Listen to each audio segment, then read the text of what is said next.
A golden sunrise brightens up an ashen morning sky. A hazy purple sunset says goodbye at twilight time.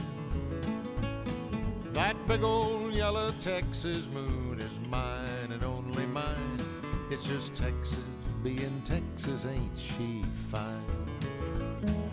Blue stem grasses weighted down by early morning dew. Indian paintbrush, black-eyed Susan's bonnets painted blue. Honeybees a buzzing round a honeysuckle vine. It's just Texas being Texas in her prime. Hi, I'm David Dyke, and I'd like to welcome you to David Dyke Fine Art.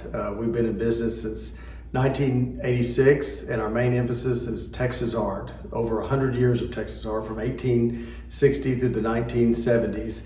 And one of the artists that we are featuring right now is a lady named Jenny Haddad, and she was one of the great early American modernist painters that happened to live in or grew up in Texas, attended SMU and studied with Otis Dozier. And then in 1954, she moved to Provincetown and studied with Hans Hofmann, who was one of the great abstract expressionist painters. And these are some of the works that she did in the late 50s. And we've got a number of her paintings up currently on display at the gallery. And we are going to have a few of her works in our auction. There's some other modernist painters that we have up. This is Dorothy Hood, who was an early Houston artist, and of course David Bates, who was one of the great painters out of Dallas and studied at SMU as well. But these are some additional Haddads, and she's known for her slab paintings, which is what Hoffman was known for, which means that they applied the paint in a very thick textural technique. And this was a painting that was done in 1957. Some of these others that we have on display were done in the 50s as well. This one's called After the Rain, and it's one of my favorites because it's got so much energy and so much color. It's a very happy, uplifting painting. Her work to me is very, very powerful and strong, and we were excited and honored to be able to have her works on display. She passed away in 1996, and we just got this collection about a year ago, and we've been slowly cleaning them up and reframing them and getting them ready to display. Another artist that we represent is one of the early Texas artists is Porfirio Salinas, and this is a great painting that'll be in our upcoming auction in October, on October 30th of this year. And this is a large mural painting that he did when he was stationed at Fort Sam Houston in 1944. And of course it depicts the Texas Hill Country. And he was able to capture the light and the beauty of the hill country unlike any other artist, because he grew up in Texas and really understood the light and the color of the Texas Hill Country. We'll go back to my office and I'll show you some of the early traditional paintings that we have in the gallery. This is Remo Bassett, who's very well known for his wildlife paintings. He was born in 1897, and he was noted for painting out in East Texas at a Little Sandy, and this is a scene that he painted out in Little Sandy in the 1930s. This is a painting I sold back in 1991, and now it's come back to the gallery. One of the paintings I'm very excited about that we just got in is this Grace Spalding John. It was painted in the 1920s. It's called Afternoon Tea. It's sold through Blaffer Robinson Gallery in Houston in the 1990s, and then it's sold through Iris Spanyaman Gallery. We just got this painting out of a collection in Michigan, which they purchased it from Spanyaman Gallery. Another great Texas artist is Julian Onderdonk, who's kind of a legendary painter. He was born in 1882 and died in 1922. This is called The Old Live Oak, and it was painted in 1911. Very nice example of his work. And then after Onderdonk passed away, some other artists came onto the scene, such as Porfirio Salinas and Robert Wood. This is a very nice bluebonnet by Robert Wood that was painted back in the 1920s. And we also have a great Florence McClung. She was an early Dallas painter, known for her genre scenes that were painted around the Dallas area. And we just got this painting in as well. But most of what we handle are artists from Texas, and modernist painters and traditional painters. And I want to thank CASETA for allowing us to give this presentation and to introduce our gallery. And we're excited about the upcoming symposium in early October. I'd like to thank Howard Taylor. I'd like to thank Tiara Jenkins, who's been our valuable director for the last 3 years. And anyway, come see us at 2613 Fairmount here in Dallas, Texas.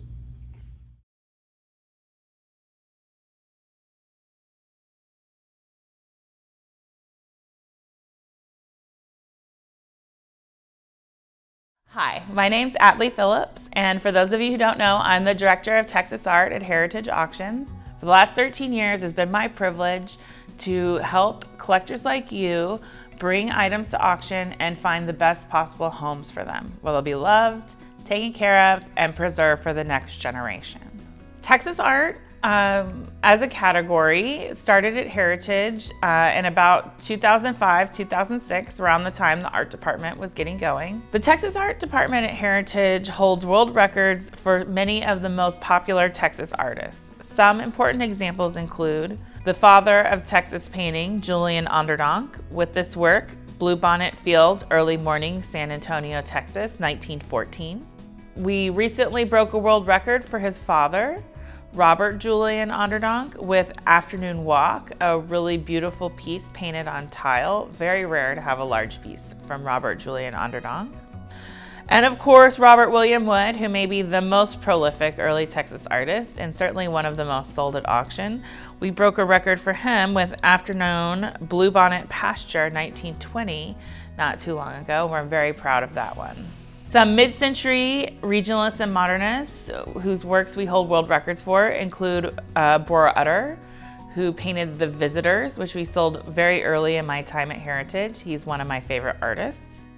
Terralingua by Buck Shewitz, who was a very famous illustrator and did not as many of these wonderful modernist canvas works, but man, they sure are fantastic. In our last auction, we had a work by sculptor Octavio Medellin called Angelwood that ended up being a huge fight for collectors because it was such a wonderful piece and ended up going over 5 times its estimate and setting a new world record for him. Then of course we have wonderful contemporary art who we've also held world records for. A good example is Billy Hassel, Morning on the Trinity River, Fort Worth, 2010.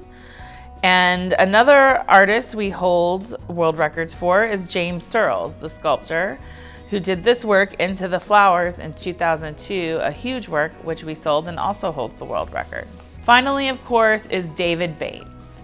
We've sold a lot of David Bates, and we've previously held world records for him. He's the most popular Texas contemporary artist with the strongest market. It's not hard to sell Heritage as the best place for Texas art, consignments, and collecting because we do it on a professional level like we do with every other category, but then you also get the added benefits of someone who knows you and knows the art and knows the people buying it and is going to be on the ground advocating for you and trying to find the best prices. If you're interested in consigning, you can reach me on our website, Atlee Phillips. My email address is atleep@ha.com.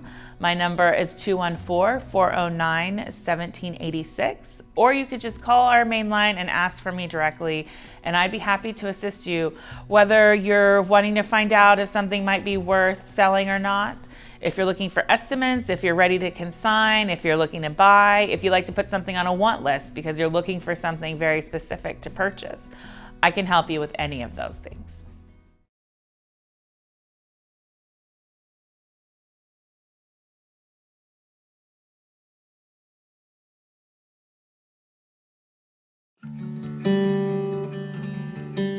Welcome.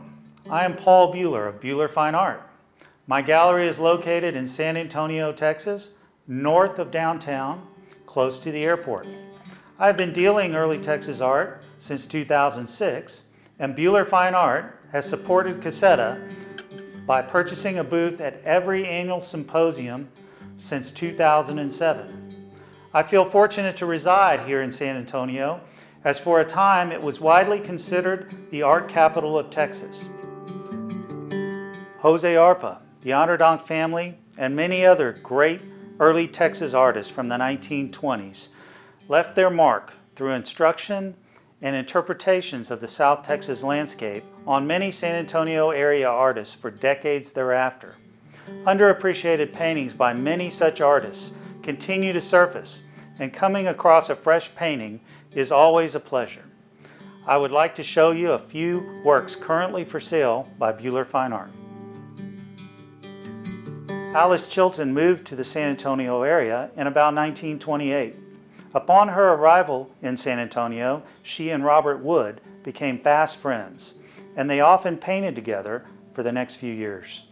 Though Alice painted prior to coming to San Antonio, Robert Wood had an obvious impact on the style and quality of her work. Recently, I was fortunate to meet and visit with some of her relatives and to purchase some paintings and studies retrieved by Alice's brother from her studio. Here are some of those Chilton paintings.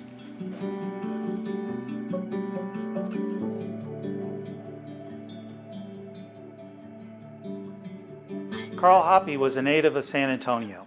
As a young artist, his work impressed his then employer, Alexander Joski of Joski's Department Store, so much that he began to support Hoppe's art studies and by paying for his art lessons with Jose Arpa. Hoppe's late 20s work is heavy with Arpa's influence, and while Hoppe developed an impressionistic style of his own, the influence of his teacher remained present in his work for decades.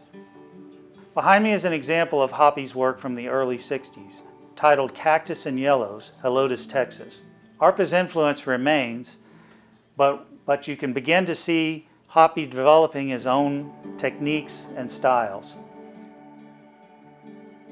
This particular painting is housed in a frame that is not only made by Hoppe and carved by Hoppe, but painted with an unusual textured paint.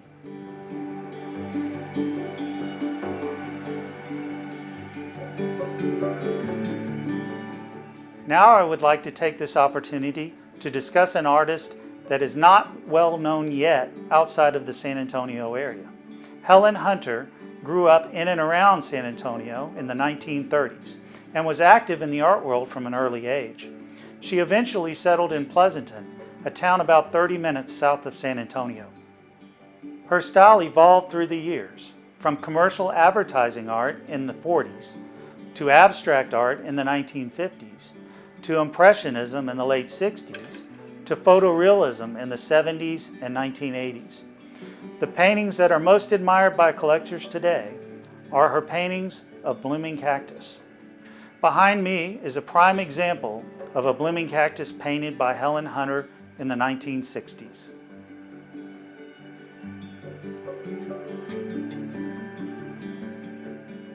Thank you to CASETA for continuing to research, archive, advance, and support early Texas art and artists, and for extending me this opportunity to talk briefly about a few of the offerings currently available at Buehler Fine Art. I am always buying and selling quality art by quality early Texas artists. I hope to visit with many of you soon, and I look forward to exhibiting at the next CASETA Spring Symposium. Adios, and see you later, my friends.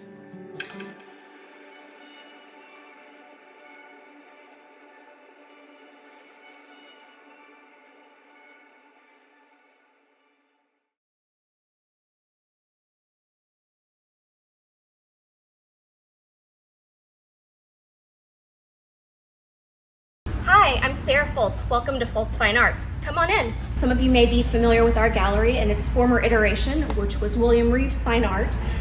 Bill Reeves, who founded the gallery in 2006 here in Houston with the mission to focus on Texas art and art history. I joined Bill's team in 2013 as a director, before partner, and then upon his retirement in 2018, assumed ownership of the gallery and have been slowly rebranding things while honoring the legacy and tradition that Bill started, with our focus on showing early historic, mid-century modern, and contemporary Texas artists.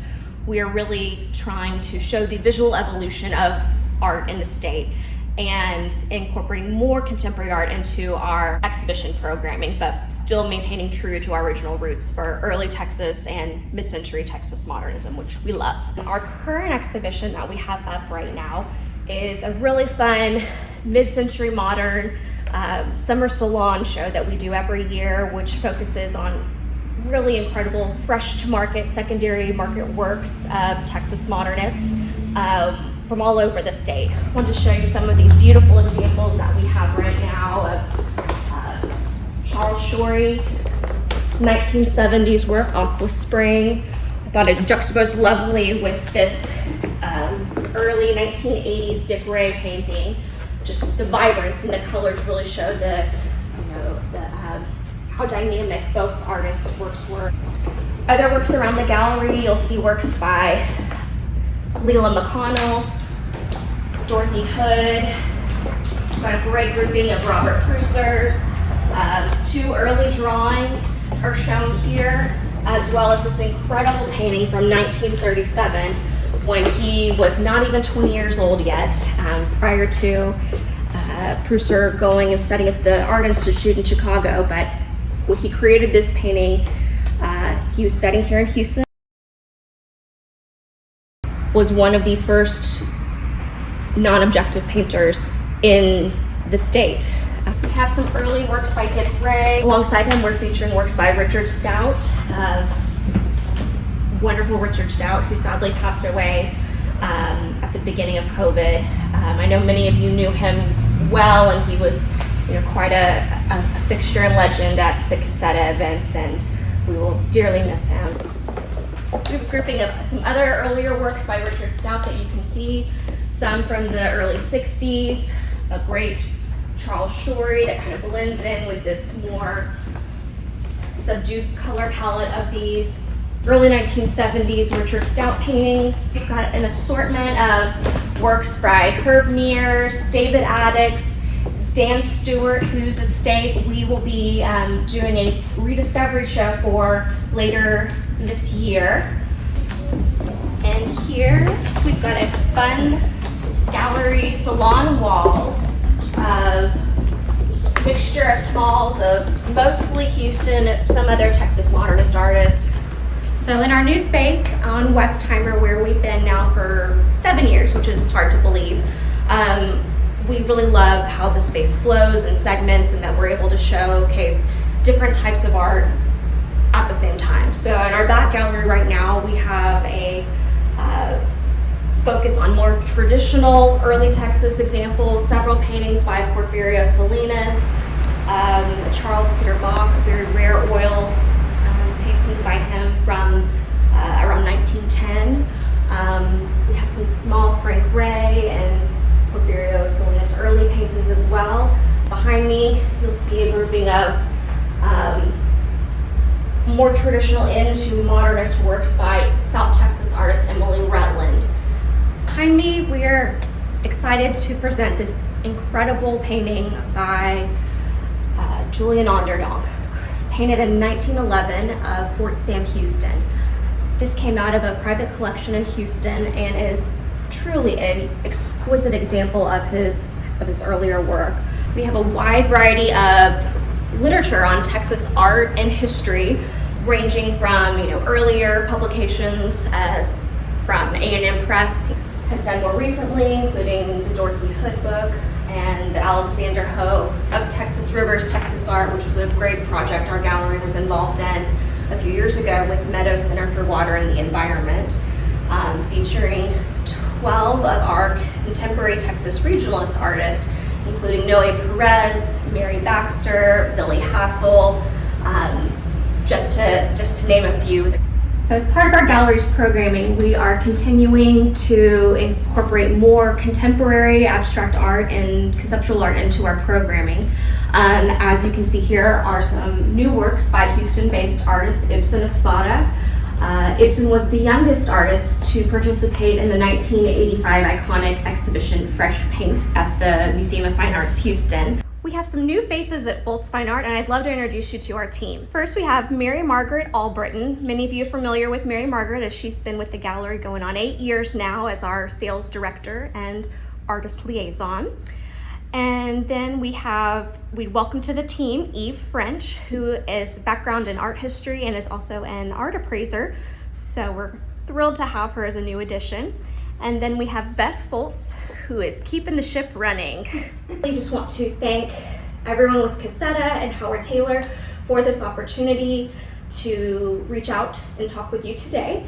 We are very excited about the upcoming fall virtual symposium, October 1st and 2nd, and look forward to hopefully seeing everyone in person June 2022 when we can reconvene as our formal annual symposium and art fair. We really welcome you to come visit us next time you're in Houston. We're located at 2143 Westheimer in the Upper Kirby Montrose District, and we can be found online at foltzgallery.com.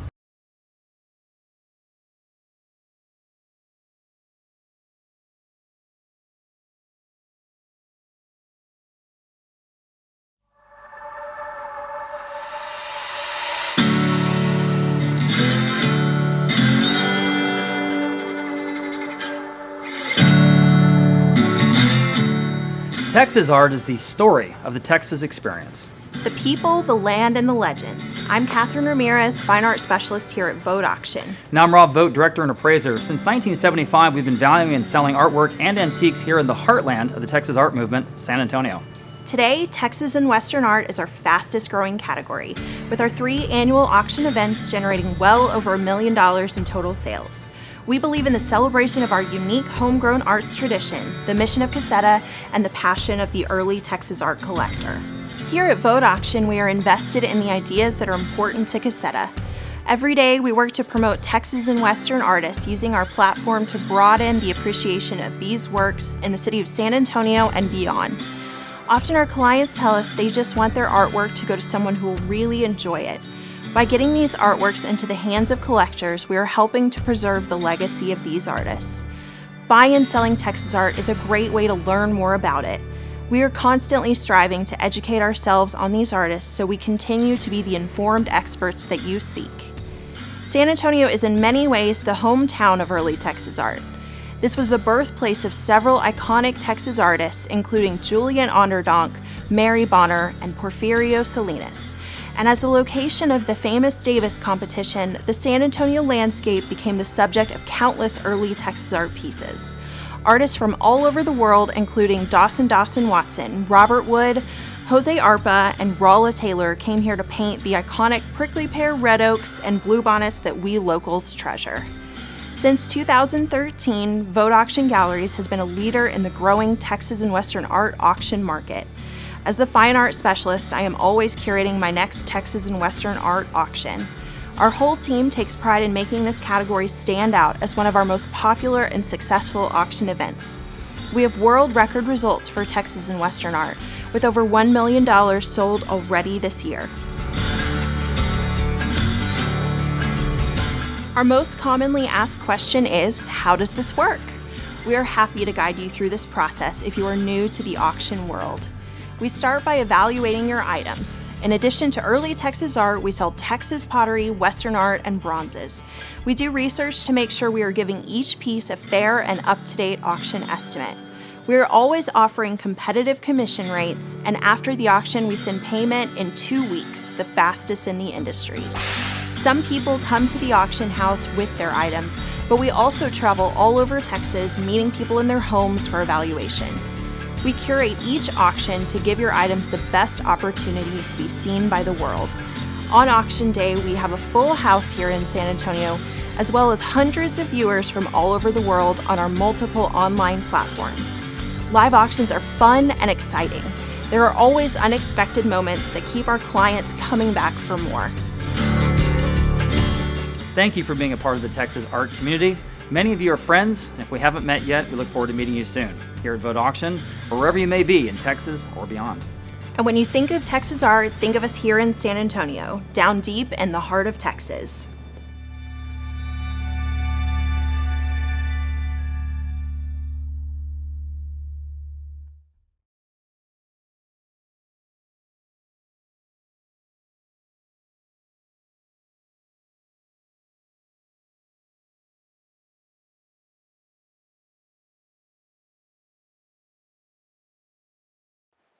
Hello everyone, my name is Irina and I'm Executive Associate at Roberts Alker Gallery from Houston, Texas. Today I want to talk about a very interesting subject. I would name it Influence of the European Artist on Early Texas Art. I want to discuss 2 artists who came from Germany and Prussia and settled in Texas. I want to open up on how their European past and North American Southern presence allowed those 2 artists to establish very unique style of painting, helped embellish and enrich development of an early Texas art. The first artist I want to talk about would be Elizabeth Ney. She is well known for her sculptures. She is an author of such prominent works as statues of Stephen Austin and Sam Houston, located in the Capitol building in Austin. Her studio Formosa was established in Austin in the early 1890s. There, she was creating multiple marble and plaster statues of Texan revolutionaries and statesmen. She is also well known for working on statues depicting mythical characters, such as Lady Macbeth and Prometheus. Elizabeth was born on January 26, 1833, in Münster, Westphalia. She studied art in Munich in 1852 and in Berlin in 1854. Exhibited at the Paris Salon in 1861, which was a great achievement for a female artist. She moved to New York in 1871 and to Texas in 1873. Elizabeth had a conservative upbringing, and seems like that all her life she was revolting against it. While in Texas, she and her friends tried to form utopian society where people could live surrounded by the unspoiled beauties of nature, aided by the influence of art and science, so that each individual may develop according to his own nature. In the beginning, locals were suspicious of non-standard foreign lady, but later her talent was recognized and she won many states of Texas commissions. Her works mainly were done in romantic and neoclassical inspiration. Her studio Formosa became a museum and operated as such even since.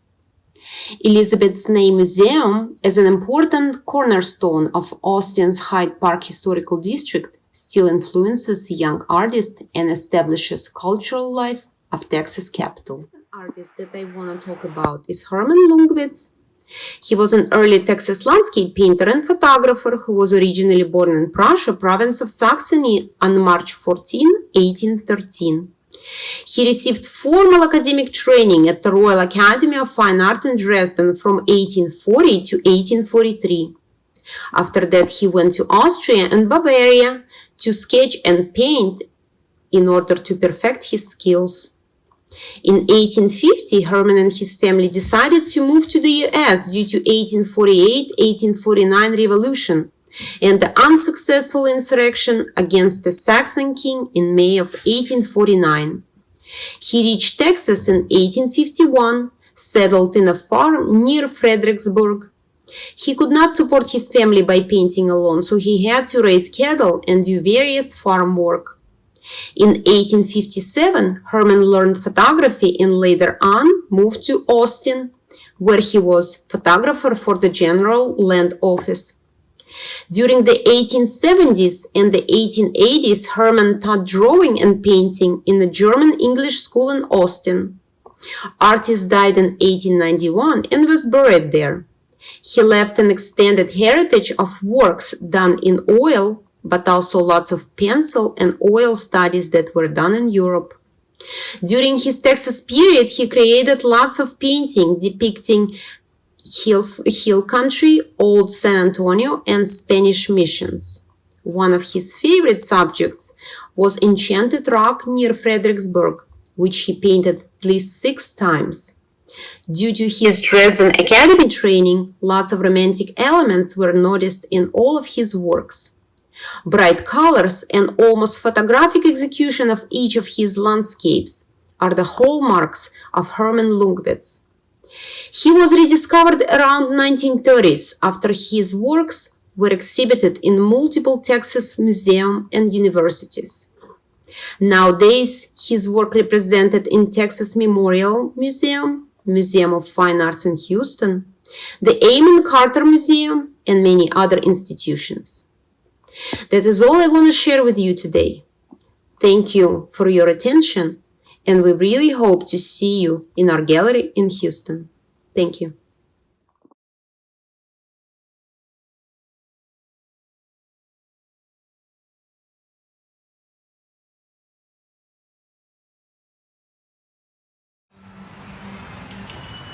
Welcome, welcome. Welcome to Charles Moore Fine Art, 244 West Main Street, Fredericksburg, Texas. Come on down. I want to give you a little tour of the gallery today. See if it's something that you might like to come visit. I think you'll love it, especially for those of you that like vintage, mid-century, and contemporary Texas art. I'm going to start out, though, with a piece that's not Texas. And I typically don't like floor art, but when you have a $300,000 painting, I guess you can sit it on the floor, you can hang it on the wall, you can put it wherever you want. That's a Berger Sanzane, famous Kansas artist. That's the Flint Hills in Kansas. It's one of the largest ones that I've ever seen. So that's just the beginning of our little tour. Here is one of the biggest sellers that I have. The majority of these are all G. Harvey, who was originally from San Antonio, Texas, moved to Austin, and ended up in Fredericksburg about 35 years ago. I just sold this painting about 3 days ago, the one that's being filmed right now. There's a nice West Texas scene done in 1961, a nice Western scene, another Western scene, a West Texas scene. Now this one got thrown in accidentally. This is a Jose Arpa from the 20s of Brackenridge Park. But most of you who know Jose Arpa know how rare his work is and how special it is. Here's a few miscellaneous pieces. There's some Charles Beckendorfs, very unusual. They're crayon and marker of the Spindletop oil well boom back in the day. These are mid-century modern. Margaret Putnam, who lived in San Antonio, near my gallery in San Antonio, which I forgot to mention at the beginning, is at 1020 Austin Highway in San Antonio, Texas. So Margaret lived in Terrell Hills right behind my gallery, a few streets back on Ivy Lane. And these are some of her iconic pieces, sort of religious. This one I could quiz you on, but you probably wouldn't guess what that is. But that's actually Jonah in the whale. So that interesting subject. So we do sell traditional Texas art, traditional Texas landscapes, but we really love mid-century modern. This is Jenny Haddad, who's a famous Dallas artist, studied with Hans Hofmann. Too bad her prices didn't get to what Hans Hofmann were, because I'd be a really rich man. Also studied with Jackson Pollock back in the day. There's a couple of other pieces. R.D. Enright, Dalhart Winberg. This is one of my living artists that I carry. I don't carry too many. Cynthia Wiggins, she's out of Austin. There's a couple little Rolla Taylors from Mexico. Rolla's one of the guys that I really started my art career off with back in the day, when you could find them for $50 and sell them for about $1,000 every day. Man, it became my bread and butter. So the next section of the gallery is sort of dedicated to some really iconic, famous painters. Of course, all of you know Julian Onderdonk. Died in 1922 at age 40. Probably he and G. Harvey are the two most famous Texas artists now. I didn't think G. Harvey was going to attain that status so soon after his death, but he really has. So as we go over here to the right, these top three Western paintings are by Martin Greeley from Clifton, Texas. Born in 1954, he is probably currently the most famous, most gifted Western artist in the country, with some of his large paintings selling in the $400,000, $500,000, and $600,000 range. Welcome to a really special room. This room is filled with no one but G. Harvey and Porfirio Salinas. There's a whole wall over there full of Porfirio Salinas. The bullfight scene is already sold, so don't call me on it. The verbena over there is sold. All of these G. Harveys are available, and they are really great examples, especially the one of Santa Fe. It's a Santa Fe nocturnal street scene with the light streaming in, which he's very famous for. I'm sure you people have seen many of them, but here's one that you can come by. So there's much more material that I have than we can show you in this little 5-minute video. But this wall is full of Eric Harrison. He's one of my famous living artists. I've represented him for approximately 10 years, and I've sold hundreds and hundreds and hundreds of his paintings, and his father, Robert Harrison, as well. Much more to come.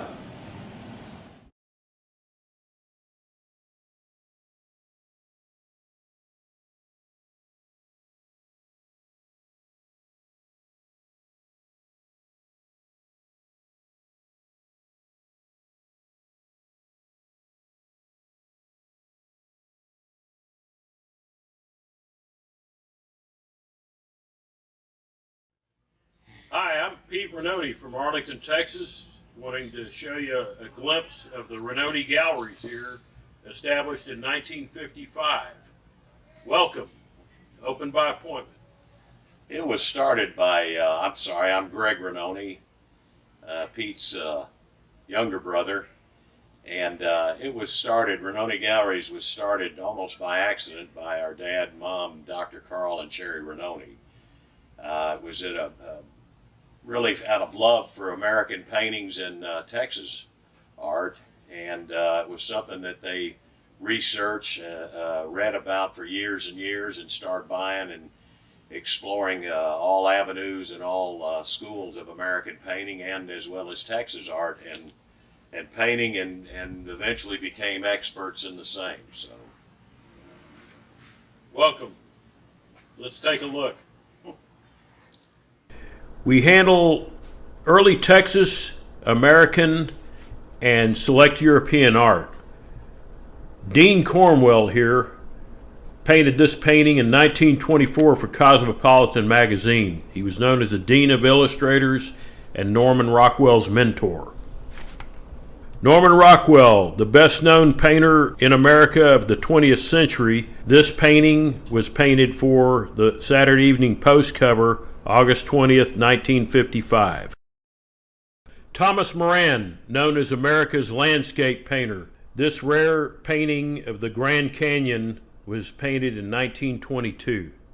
Richard Lorenz, best known for his depictions of the American West, came down to Texas, painted and cowboyed, and also was a Texas Ranger. Fremont Ellis painted this beautiful painting at his studio in El Rancho de San Sebastian near Santa Fe, New Mexico. John Miggs, originally born in Chicago, raised and grew up in San Antonio, Texas. This is a self-portrait of him on horseback. His friends were Andrew Wyeth, Peter Hurd, who he painted with, and is a well-renowned artist in Texas and New Mexico. Bert Phillips, one of the original Taos founders, painted this beautiful painting, Old Gate, Taos, in the 1920s. Irving Kaus, one of the original Taos founders, whose works are in private, corporate, and museum collections around the United States and the state of Texas. Joe Grandy, the only artist from Texas that I know that has his own wing at the National Cowboy and Western Heritage Museum in Oklahoma, and the first official state artist of Texas, was one of the first artists that we promoted to national recognition. The original atmospheric painter, Julian Onerdonk, went out and painted what he saw, and definitely Texas's greatest impressionist painter that died when he was only 40 years old. Porfirio Salinas painted for us. We were his dealers in the North Texas area, and possibly the greatest well-known painter of Texas at the time, and even now. He was like a rock star. His paintings hung in the White House during the entire Johnson presidency. This self-taught Texas artist had way more commission work than he could possibly finish even after he died. Dwight Holmes, the consummate Texas artist, one of the greatest artists Texas ever produced, was a designer, potter, glassmaker, metal forger, sculptor. He did it all with greatness and ease. Robert Wood, one of the great early Texas landscape painters and friend of Porfirio Salinas, they painted together. This is a beautiful landscape cactus scene that he did near Bernie, Texas. David Addix, renowned painter and sculptor, creator of the 67-foot Sam Houston statue on Interstate 45 in Huntsville, Texas. This is the original concept plaster face mask that he created in 1992 to present as an idea to do this fantastic statue. Cynthia H. Brantz, one of the Fort Worth School of Artists, was an innovative, creative printmaker, painter and watercolorist that took Cubism to a different height, Texas style. Paul Schumann, early Texas educator, painter that lived in Galveston, Texas, painted this beautiful schooner off the coast of Texas. Lois Marcos, admitted into the Royal Academy in Budapest when he was 8 years old, later came to America to paint portraits for many celebrities and dignitaries, was one of the greatest Western painters and portrait painters of all time. He did the Fall of the Alamo for the Exxon Corporation, which hangs in the Texas State Capitol. Frank Ray, not only a great educator, but a tremendous painter and pastel artist, executed this beautiful piece, Traveling Longhorns. Thanks for visiting with us. Y'all come back.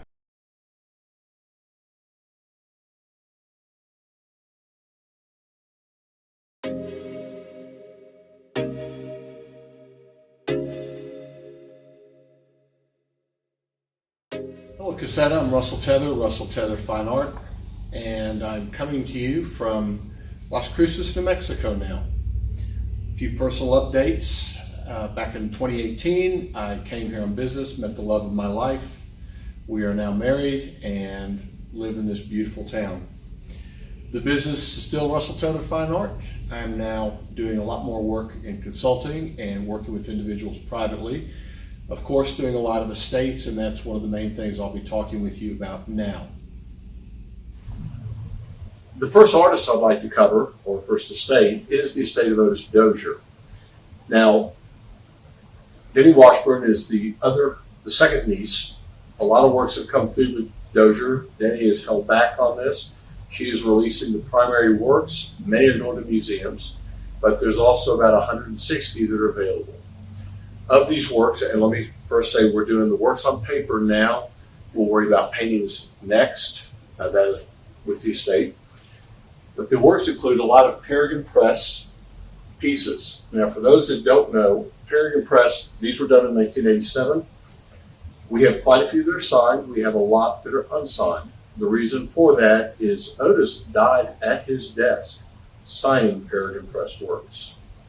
So, any of the ones that are not signed by him are stamped with the estate of Otis Dozier. In addition, we have some watercolors. Many are from the 50s. The Fish, 1954. These two are from India, where he and Velma went. This was at about 54 or 59. Then we have a lot of works on paper, which I'm going to show you a couple shots of. The next thing I would like to show you from the Dozier estate are a few of the watercolors. I'm taking just a brief moment. Again, these will be on the website coming up. Until then, please feel free to contact me at russell@russelltether.com if you want more information on these. Another collection that I'm finishing up is the collection that was owned by JCPenney's. I had the exclusive on it for 11 years.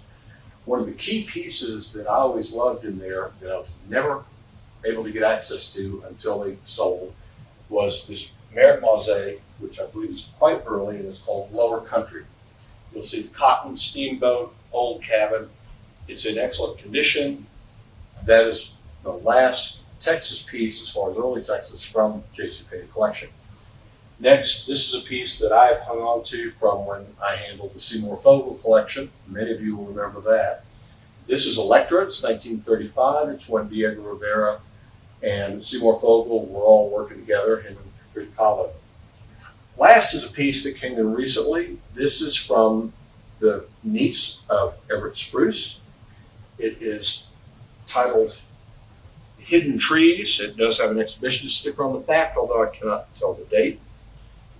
But it is a wonderful piece, and again, that is directly from the estate through Jane. It was given to them by Everett Spruce. We've created a book showing the different sketches by Otis. To save you all start this over. Yep. This is a book of the different sketches by Otis. I apologize for some being sideways, but I was worried it would make you dizzy if I'm flipping this book sideways and lengthwise throughout. So I'm going to briefly flip through. There are a lot of sketches we're coming to where he did studies of paintings. These are all his rodeo paintings. Dozier usually made a study of each painting before, well, obviously studies before he painted them. He also did them when he cataloged them. One thing you'll notice here are these are the last two etchings of the jackrabbit. They've been very popular. You've seen the auction records. More studies. I think there's, I think we count about 12 studies for paintings in total. I will say we would like to sell the body of studies together. Other ones can be separate, but that's just a matter of what y'all want. Okay, so very quickly, I don't want to run out of time. These are several. Again, there's a lot of Colorado works. We have presented paintings from this particular side of the estate many years ago, so some of you already own some of these and may have seen the study for your painting. If so, just let me know. One unique part of this estate and collection are the works by Velma Dozier. I don't remember putting many, if any, out there. I don't think many have been seen. These are two pastels. This is before she met Otis. They are unsigned on the front. Both of them are signed Velma on the back. They do need a little conservation. We all see that. But next I want to show you the works on paper and lithos that Velma did. Again, I don't want to make you dizzy, so I'm showing it this way. This is a one-off sketch etching that she did. In this etching, forgive me, I can't go through all the titles, especially when I'm looking at it upside down. But these are some of the works. There are several, if multiple people are interested in them. And again, please remember, we are allowing museums to look at these. I have the opportunity to present these to you until the museums get back or they are selected. Here are some additional images from the Dozier estate and some of the other collections that we are handling. My number and my email address are still the same. It is Russell with 2 S's and 2 L's at russelltether.com. My phone number is still 972-418-7832. And I do get back to Dallas about every month or two. So if I can be of assistance with some of these works, or if you have questions or other works you would like to discuss, please don't hesitate to call. And hopefully next year we will all be together in person. Take care and have a great day. Texas and she's mine. From the lazy days of summer to the chill of wintertime. My name is Atlee Phillips. I work for Heritage Auctions as the Director of Texas Art. I've been here for the last 13 years, and I've had the privilege of getting to know many of you and getting to offer a lot of great Texas art for auction. We are so pleased to be offering the following works in our October 23rd signature Texas Art auction, which will be at 1 p.m. We'll be having previews October 20th through the 22nd and the morning of the auction before it starts, starting at 10 a.m. As always, you can go to our wonderful website, ha.com, and look at all the lots in detail, blow up pictures.